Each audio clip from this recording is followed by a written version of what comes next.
Okay. Thank you for staying here. So, Thank you for saying. okay, good one. Okay, so let's start with demonstration. Now it's opposite. So let's start with demonstration. So what I did, I opened the same web browser, but instead of going to analytics, I went to the tab which is called control. Okay? So let's refresh. So what you see on the screen is the table of devices which were in my network or which are in my network just now. Okay? What I would like to demonstrate is that we do have a visibility to each and every end system. We can have that for each and every end system which is connected. I do not care if it is wired or wireless. I do not care if it is physical or virtual. I don't care if it is guest or employee. I don't care if it is local or over VPN. Okay? Each and every end system which is connected to my network will appear here. So if there is someone with Wi-Fi, there is SSID, which is called single SSID. Feel free to connect and you will be on the screen. Okay? Don't crash that, please. It's a demo, so we'll see how it works. So for example, what you can see here is the state. So this is my iPhone, which I was logged in as a staff. This is when I was last seen in the network. Again, wrong time zone. That's my IP address. This is the MAC address. That's the vendor. This is the device host name, family, and device type. You can see that Marilyn Monroe is not connected anymore. Okay? Last time was today, something like 3 hours ago. Okay? So, every end system which connects is on the screen. So, let me connect over the wireless to demonstrate it a little. Single SSID. Yeah, the Wi-Fi here is terrible. Okay, so let me refresh. Look at that. Now, connected. I have IP address. That's me running on Windows. Do you want to see my history? No trouble at all. Show details. And now it is gathering the data. I did it wrong. Now, okay, I will wait for a few seconds because now I am rate limited. Okay, I will return to the tab when it loaded. So what you can see here, okay. Welcome. Yeah, we do have someone from Microsoft Corporation connected. No, that's just the MAC address. And in a few seconds, it should update the information. Don't kill my Wi-Fi, please. Okay. So if you look to the right, not only the username, but we also have a switch. Okay. We do have a name of the switch. We do have an access point name. We do have an SSID, and we do have a policy. If you look here, I do have also a wired switch with different IP address, of course, and different ports. And we do have something which was discussed already, which is called a policy. So the policy is a name for the access authorization. Okay? So it can be access control lists, it can be VLAN, it can be any single command or script set of commands which we will execute. It can be quality of service assignment. So you can see that on my computer, I am assigned as a guest. On my phone, I am assigned with the profile stuff. Okay? What that means, let me show that. If I go to the policy and choose the profile guest, Guest access does have a guest priority.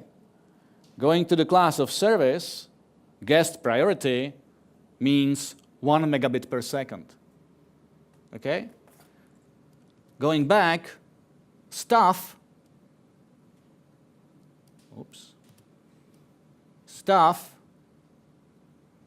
hey, demo effect.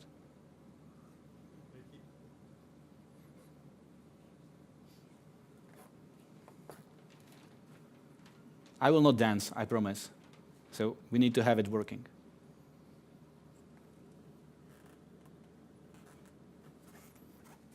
Someone crashed my access point or what?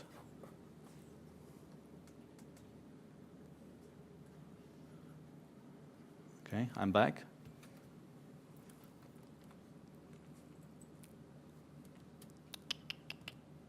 Single SSID. Okay.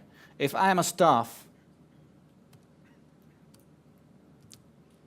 I have a staff priority, and the class of service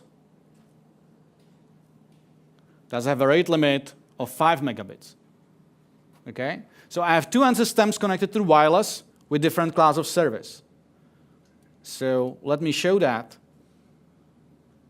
This is the application which is called eBits. I mentioned that already. And it is transferring the data. Look at that. It is 1 megabit. If I connect to the server part of this application,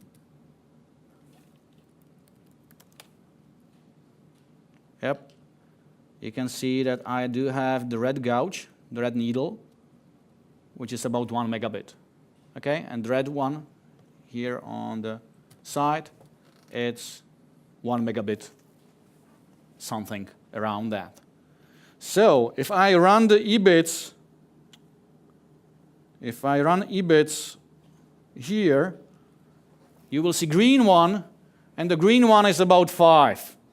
440, 570, about 5. Okay? So different clients have different authorization. Not only different access, I mean like access control lists, or different VLAN, but also different quality of service. And now I will show you why it was, or now you see why it was not performing well because the 1 megabit rate limit. So let me fix that. So going to the end systems. Yep, welcome some beautiful Windows from Intel, some iPhones. Where's me? Okay, just search about me. Okay, this is my computer. And I can play with that a little, so I can change my authorization. So for whatever reason, I would like to be elevated guest now. Okay? Yep, I'm sure. Good. So what happened? Oops. Set speed meter not till 1 to 20, but 0 to 500. Okay. So this is the performance of the wireless here, even in this crowded situation. I do have now much better performance, much better throughput. Okay? So yeah, between 200 and 300, maybe 275. It depends on the air, okay, on the conditions. If I start again my phone, you will see that I still have 5 megabits solid somehow. Because this is a staff. That's an internal employee. Better quality of service, rate limited. This is elevated guest. Full throttle, but should not influence my employees. Make sense? Okay, so let me stop that traffic generator, and now the behavior of the wireless will be much better. So if I refresh, you see now that I have the profile which is called elevated guest. Okay, excellent.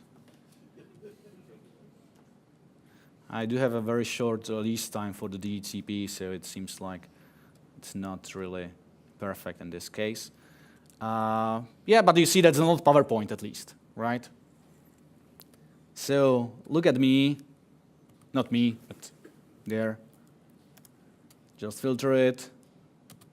What I can see, show me the details. Now it should be much quicker. Run forest, okay? So I see the access point where I'm connected. I see applications which I'm trying to use or I was using. I see the device family. I see the registration, the activity, last scene, first scene. I see location. I see the access, and I can see, and that's the important thing, I can see each and every row what happened in the network. Okay? So I was disconnected. I was connected and connected again. You see, I was guest, and now I'm elevated guest. Okay? If I roam from one access point to another, I will see that.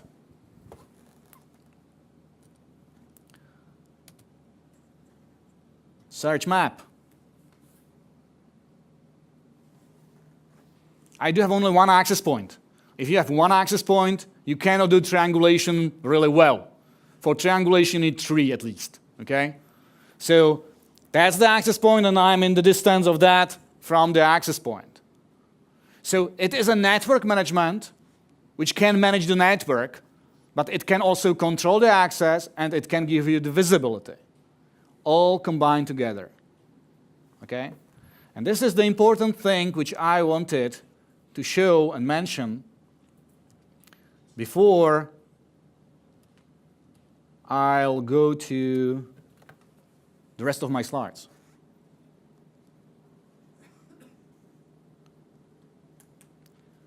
Okay. My phone is trying to save the battery, so disconnecting from the wireless all the time. Now I'm connected to the wireless. Now I will share my screen.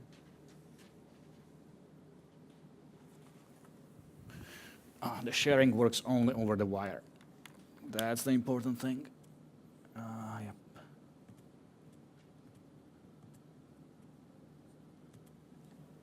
Okay, the sharing works only over the wire. It works over the wire.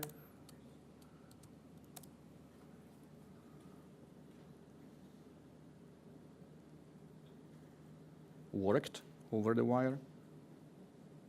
Come on. Yep. I see the screen. I see my presentation. And we continue. So, the introduction was about our management, right? And the topic is what we can do with that. Okay? So there is a list of partners. Because we do not produce firewalls. We do not produce Skype for Business. We do not produce hypervisors, virtualization services. Okay? So for that purpose, we have partners. There is a partner ecosystem which you can integrate our management with them very easily.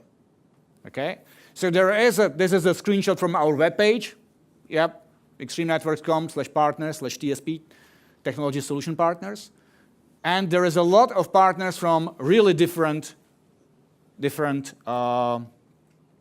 let's say, verticals or markets. So the first integration which I would like to mention is a security integration. Imagine the situation that we do have a network management which does know what is the MAC address, what is the IP address, what is the username, what is the location, what is the operating system, if the user is connected or if the user is not connected. Okay? We can share that information with anyone. And in this case, anyone is a firewall, something which is called next generation firewall. So next generation firewall like Palo Alto or like Fortinet or like Checkpoint. Okay? So we can deliver them the information about user ID, user identity. Okay? The next thing is distributed IPS. The next thing is single sign-on or no hijacking. So if we talk about firewalls in general, like Palo Alto or Checkpoint, here are the integrations. Just to set up the basic things, the firewall is usually not a place where you connect computers, right? Usually you connect computers to the switch, then maybe there is a router, and then there's a firewall between one security layer and another security layer, okay? So usually the firewall has no knowledge where the user is from the location point of view. Usually the firewall does have a really low amount of options how to get the knowledge about the MAC address of the end system, IP address of the end system, and the user. Okay? Each of them, including the Fortinet, they do have an option to consume logs from Active Directory, for example. So if you log into Active Directory, then you will get the information about username and IP address. The trouble is a Kerberos protocol, for example. The trouble is a roaming user. Because Kerberos protocol is ticket granted. While you have a ticket granted, you don't authenticate again, because you already have authorization, and you can use that ticket for a longer period of time. So if the user roams from wire to wireless, if the user changed the IP address because of short lease time or whatever, then the firewall has no idea, no way to detect that from the LDAP or from the Active Directory. Think about the devices like Apple's. Usually the IT, let's say, directors, they do have this Macs. One of the reasons why I do have a Macs because it is not part of Active Directory, so they cannot be controlled by the group policy. Okay, they have a freedom. Wow. If they are not controlled, if they do not have access to the Active Directory, you have no knowledge in the firewall. So then you have something like single sign-on through HTTP proxy or something like that, which is not easy to do, and that there are some caveats regarding that. Or you do have some other mechanism. One of those is integration with us. So what we do, we send the ID to IP mapping to them, because we know that. We do see the DHCP, we are on the network. We do see what is the location of the user, because we manage the network. Okay? So the user ID information to Palo Alto or to the checkpoint. Distributed IPS, that's a really nice structure where the firewall, which does have beautiful modules like anti-whatever, anti-malware, anti-whatever, okay? Anti-spam, anti-something. So if that module will recognize the user is doing something wrong, the firewall can tell us. And we do have the network. And what I shown was dynamic changing of the quality of service, right? Going from 1 megabit to 200 something. That was the demonstration. That's the same thing which can happen, but opposite. Instead of granting the access to the user, I will rate limit the access to the user. Or I will move the user to the quarantine. Or I will blacklist the user. I am the control of the network. Okay? So if the firewall tell me, hey, stop this guy, okay, the guy is stopped. Okay? So distributed IPS. No session hijacking, that's another thing. We see that the user is disconnected. The port goes down, or the user stops, the roams, or do whatever. Then we see that. You have seen this disconnected button, right? We can send this information to the firewall. So firewall can close all sessions. So no one can hijack the authenticated session.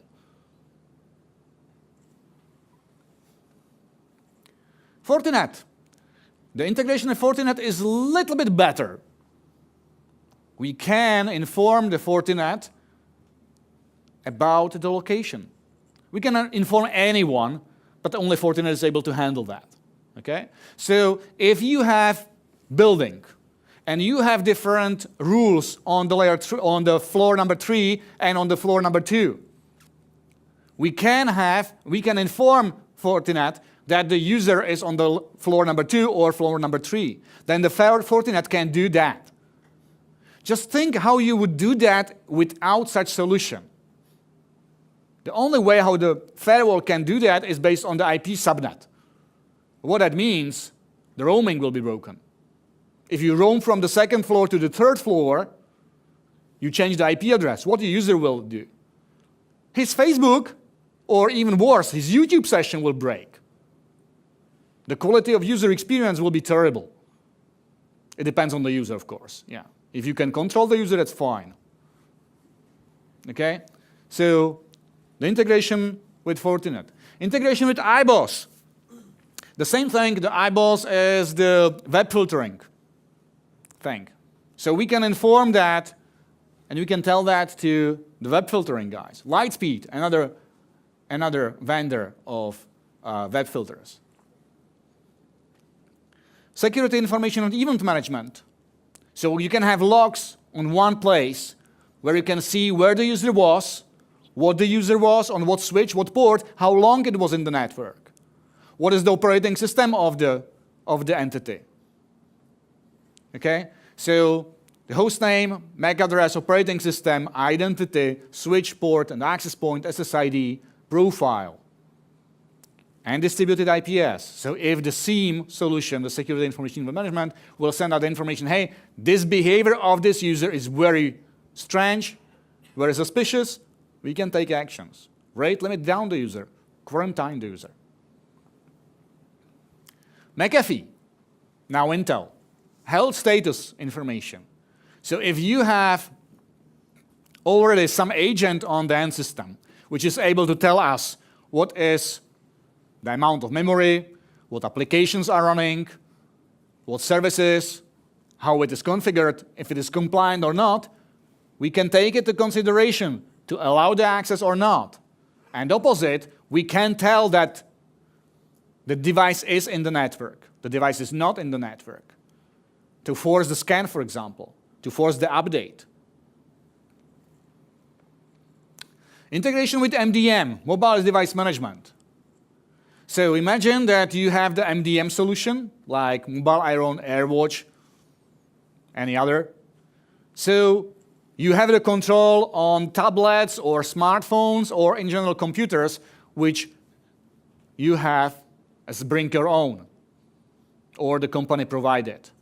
We can integrate with them, so we can allow easy onboarding. We can also help desk people, and we can work with the security posture. So talking about MDM, Sophos, AirWatch, JMAF, Mobile Iron, MAS 360, this solution can control your mobile device or the device in general. We can tell them and we can consume the information from them. So if, for example, Firewall tells us something, we can tell them, hey, this guy is not trusted anymore. And they can do the action, like wipe the content, the business content. Do not allow the access to the business content anymore, to the company device, company content, company data, okay? Or opposite, we can take the information from them.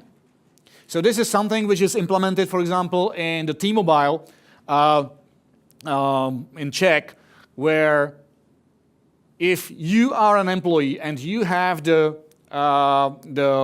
company-owned device, then your device is automatically connected to the network without any onboarding. So onboarding is easy, because we know already that this device is protected by the MDM, so we do access granted immediately. If you connect with your own without MDM, you are asked for credentials, like who you are, what is your phone number.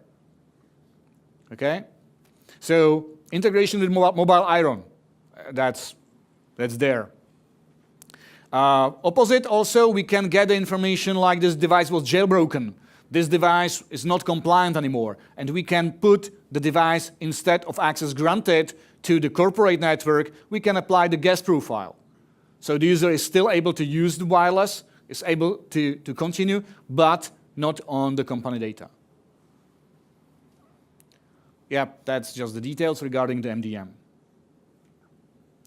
Audio and video, like Skype for Business or in general voice over IP. So Skype for Business, that's a cool thing. I like it. It gives me the presence. If I want to write an email to someone and I see that this user is not in the network for 3 days, I said, okay, probably better to call him. Okay? The issue with Skype for Business is the quality of service. The quality of service in Skype for Business is implemented only on some devices. So, some devices do not support quality of service, or some agents installed on Windows XP or on Apple devices do not support the quality of service. What that means? If you create a Skype session, Skype for Business session, like you are the C-level and you would like to broadcast to all your employees the beautiful thing like Extreme is buying Avaya. Maybe, maybe not. Okay? If you want to broadcast that, what do? You schedule a meeting and you are the C-level, so you have a cool camera, you have a voice, and you have a content. So in reality, there are 3 sessions which you are broadcasting: audio, video, and application itself. Okay? The bad thing on this approach is if the quality of service is not implemented well, the quality of user experience will be bad. And think about that. What does have this user? I don't mean user, the C-level, the director. What kind of computers? The best one. Okay? With HD screen or even better. And this guy wants to share the PowerPoint slides. So the quality of service is very important. You need to get the voice. That's the priority number 1. The video, and then the application. So the integration is quite simple. We know where the end system is. And from the Skype for Business, we get the information, hey, there is a session just being established, and this is the video, this is the audio, and this is the data, the application. So I need to prioritize that, and I can, because I know where the user is. So I can dynamically assign the profile, I can dynamically assign access controllers to that particular switch where the device is connected, even to that particular port where the device is connected. So then, even I don't care if the application is broadcasting it well or not, I mark that traffic with proper quality of service. And if the session ends, the Skype for Business server will tell me, hey, I don't need that anymore. Okay, if you don't need that, delete those dynamic access controllers. Delete that. So no one can really misuse that. Okay? I know where the user is, and if someone asks for something, I can reconfigure the network. Another from this topic is Avaya.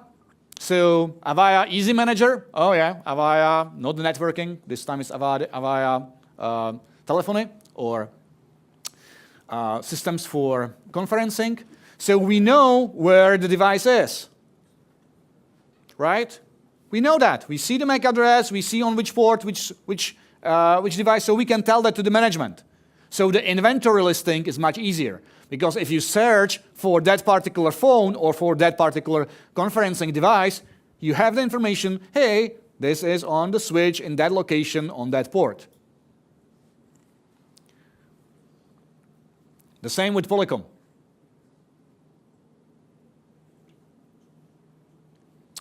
Data center. Mike already mentioned that a little. So Data Center Connect, it's an integration between the network management system and the hypervisors, like VMware, like Citrix, like Hyper-V. Okay?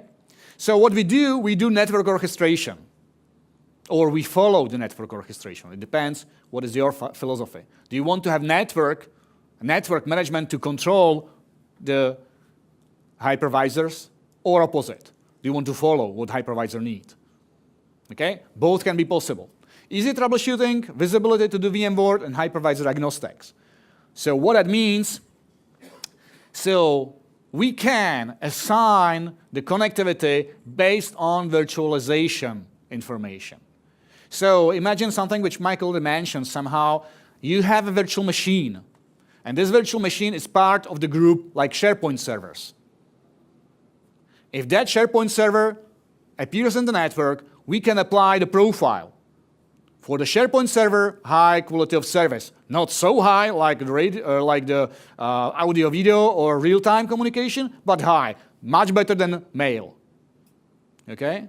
If that SharePoint server will move, okay, let's follow with the profile. Okay? If someone create a new SharePoint server, okay, let's adapt. There's a new SharePoint server, let's apply the same profile, the same policy. Okay? If it is a mail server, low priority, who cares if the email comes 1 second later? If you have an issue, call. Don't write email. IT crowd. Right? Yeah, there is a fire. Enter. There is a fire, high priority email.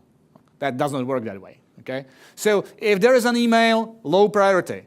But if you want to use a remote desktop, against the mail server, okay, better priority than email. Remote desktop is real-time communication. Again, following the virtual machine. That's what I mentioned. Full visibility in the virtualization platform. We do have a connector so we can see what is the virtual machine. And the opposite. We can update the information about location to the hypervisor world. So in the VMware, you can have a beautiful tab which will tell, hey, this virtual machine with this NIC card is going to that switch and this physical port.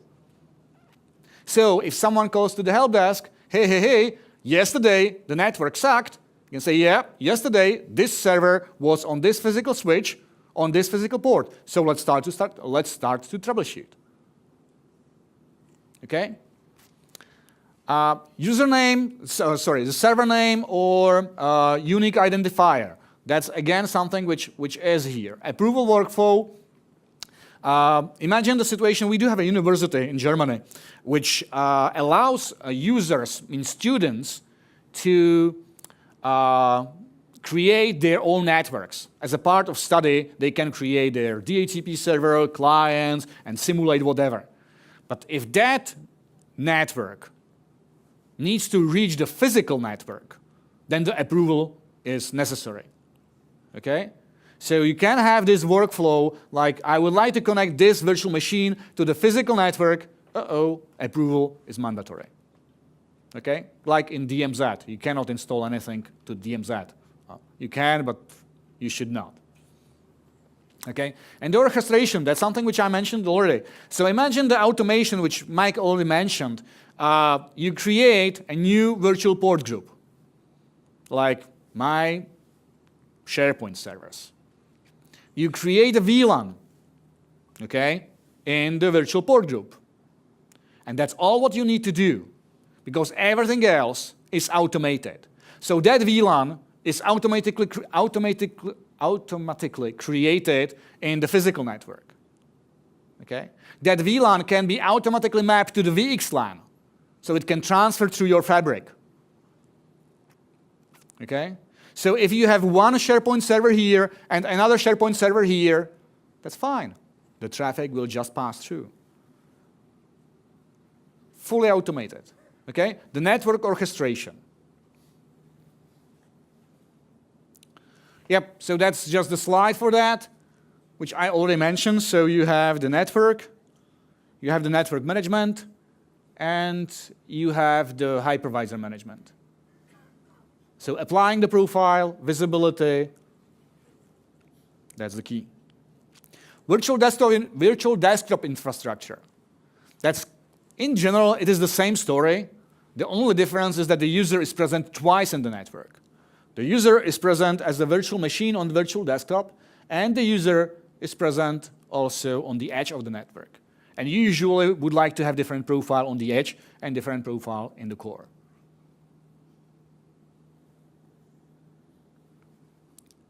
The last one, which I really like, is on-demand integrations.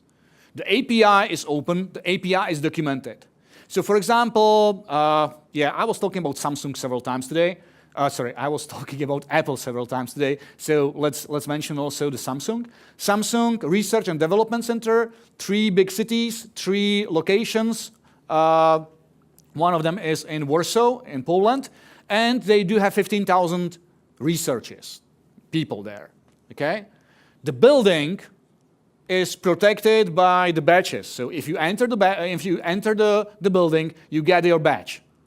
The badge is used for passing the doors. So without badge, you are not able to open the door. You need to ask someone to open the door, which they do not like to. Okay? So when you enter the building, you register, you get your badge.